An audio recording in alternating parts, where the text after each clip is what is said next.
welcome back to my channel. If you like grilled cheese or asiago cheese bagels, you're gonna love these sourdough cheese rolls. They're crunchy on the outside, and just look at all those layers of cheese between the soft and chewy sourdough.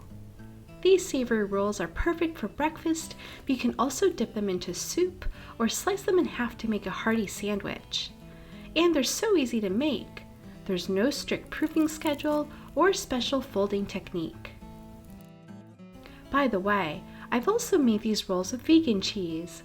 While this cheese didn't melt as well on top, it melted beautifully on the inside and was absolutely delicious. Let's get started. I'm going to prepare the dough in the evening and allow the bulk fermentation to happen overnight. I'm measuring out 500 grams of flour total, with 350 grams of bread flour and 150 grams of sprouted whole wheat flour. You can use all-purpose flour and regular whole wheat flour if you have those instead. I add 2 teaspoons of Himalayan pink salt, 2 tablespoons of unfed starter straight from the fridge, and 2 tablespoons of olive oil. Then I mix in 1½ cups of room temperature water. If you're wondering why I'm using unfed cold starter, I'll link my video below on my insanely easy sourdough method. I'll also link my video on how I made this starter from scratch with no discard at all. Look how shaggy the dough is. Oh, hey ugly duckling, it's been a while. Like all ugly duckling doughs, give it 30 to 60 minutes to rest and it'll be much smoother and easier to handle.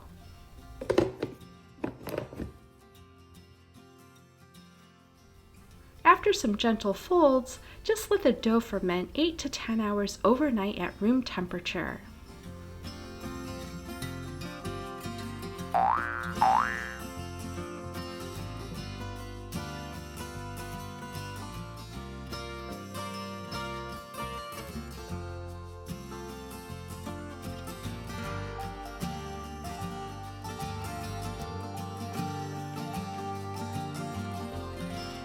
I'm grating 8 ounces of sharp cheddar, but you can use any cheese you like. You can also use vegan cheese or mix different types of cheeses.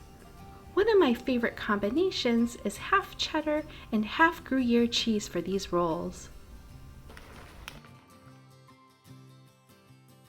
By the next morning, the dough is nicely aerated, and I'm going to gently stretch it out into a rectangle.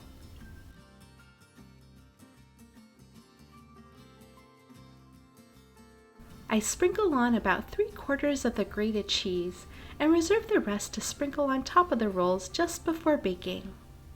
I also add some freshly grated pepper on top.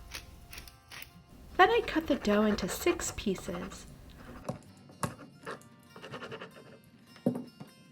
I stretch each strip as I roll it, which helps create all those glorious layers of cheese.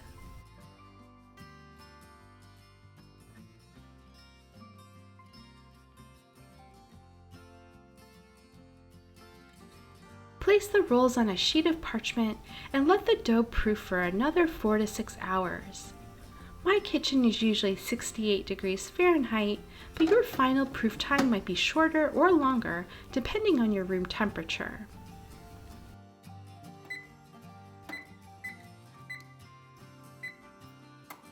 Once the dough has increased in volume by about 50%, you're ready to bake.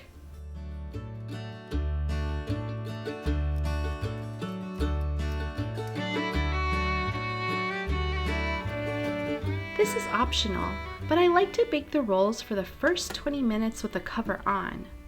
This traps in steam to give you that wonderful crunchy crust.